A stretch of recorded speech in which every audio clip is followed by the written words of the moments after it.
যার 15 বছরের নেতৃত্বে এই বাংলাদেশের আপামর জনগণ, কৃষক, শ্রমিক, ছাত্র, যুবক এবং আমার অভিভাবক মা এবং পিতাদের গণতান্ত্রিক আন্দোলনে এই বাংলাদেশ থেকে একটি স্বৈরাচার পলায়ন করতে বাধ্য হয়েছে।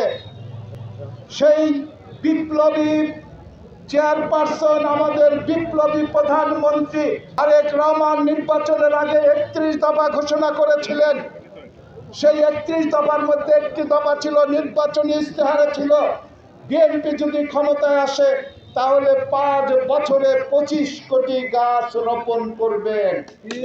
আমরা যোগ্য কর্মী হিসাবে ওনার নির্বাচনী সেই প্রতিশ্রুতি বাস্তবায়নের লক্ষ্যে আজকে মানিকগঞ্জের 1 আসন ঘিওর দৌলতপুর শিবালয় বিএনপি এবং সকল অঙ্গ সংগঠনের উদ্যোগে আমরা মহান বিপ্লবী প্রধানমন্ত্রীর সেই নির্বাচনী ইশতেহারের ওনার প্রতিশ্রুতি বাস্তবায়নের জন্য আজকে আমরা ঘিওর উপজেলা দলীয় কার্যালয়ের সামনে থেকে ওনার সেই বৃক্ষরোপণ কর্মসূচির শুভ উদ্বোধন ঘোষণা করছি।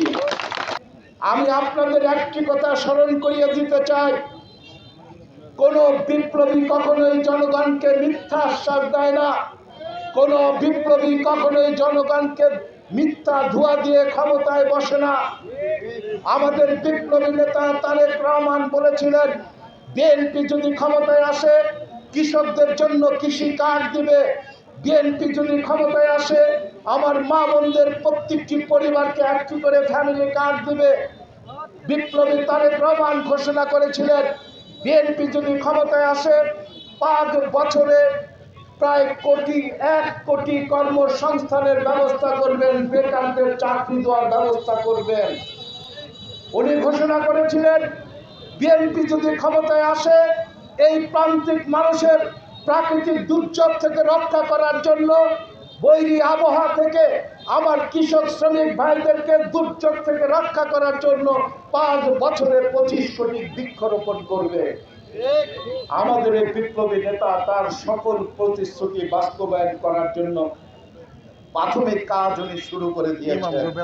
বিভিন্ন ধর্মীয় প্রতিষ্ঠানে যারা বেতন দিতে পারেন না, সেই ধর্মীয় প্রতিষ্ঠান অর্থাৎ মসজিদ, মন্দির, গির্জা, উনি তাদের যে পুরোহিত অর্থাৎ ধর্মগুরু তাদেরকে বেতন দিবেন, ইমামদেরকে বেতনের স্কেল ঘোষণা করেছে এবং আপনাদের এলাকার উন্নয়নমূলক সকল কর্মকাণ্ড উনি ঘোষণা করেছেন।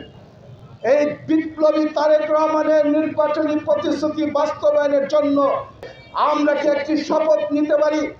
সেই শপথটি হলো, আগামী দিনে মাদককে না করে, চাঁদাবাজকে দূরে রেখে, দুর্নীতিকে পিছনে ঠেলে বিপ্লবী তারেক রহমানের সোনার বাংলা গড়ার যে স্বপ্ন, সেই স্বপ্নকে আমরা গড়ে তোলার শপথ নিতে চাই আজকের এই বৃক্ষরোপণ কর্মসূচি উদ্বোধনী অনুষ্ঠানে। আপনারা কি সবাই এই শপথ নিতে রাজি আছেন?